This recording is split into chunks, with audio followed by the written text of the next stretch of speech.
Les deux questions qu'on me pose le plus souvent sur les silicones, la première, c'est bien évidemment la question de la santé humaine. Et la deuxième, en fait, c'est la problématique liée à l'environnement. Aujourd'hui, en effet, les silicones sont accusés d'étouffer le cheveu et le cuir chevelu. Ces faits ne sont absolument pas scientifiquement démontrés. On utilise des silicones et principalement pour leurs propriétés, leurs bénéfices cosmétiques, mais en aucun cas il y a d'effet d'étouffement sur la peau. On peut les utiliser dans les rouges à lèvres, par exemple, pour leurs propriétés de tenue longue durée ou de brillance. On peut les utiliser dans les crèmes de soins, principalement pour apporter de la texture, mais aussi parfois de la matité.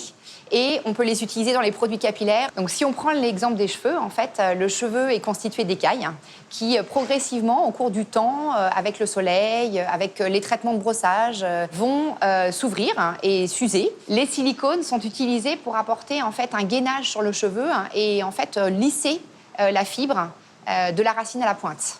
Il y a une deuxième polémique qui est plutôt une polémique environnementale. Il y a d'autres silicones qui ont un impact particulièrement important en termes de bioaccumulation et de persistance, et cela, nous essayons en fait définitivement de les supprimer de nos catalogues. Nous avons réussi à trouver certaines alternatives, en particulier parfois des huiles biodégradables, qui nous permettent en fait de pouvoir s'affranchir en fait de ce type de molécules. Notre savoir-faire et notre expertise, c'est de trouver la bonne molécule et les bons actifs à la juste dose. Sur les réseaux sociaux et dans mes conversations de tous les jours avec ma famille ou mes amis, bien sûr, c'est des sujets qui reviennent régulièrement et des questions qui reviennent régulièrement. Mais c'est vraiment pour ça, en fait, qu'on travaille sur le terrain, dans les laboratoires, en fait, tous les jours.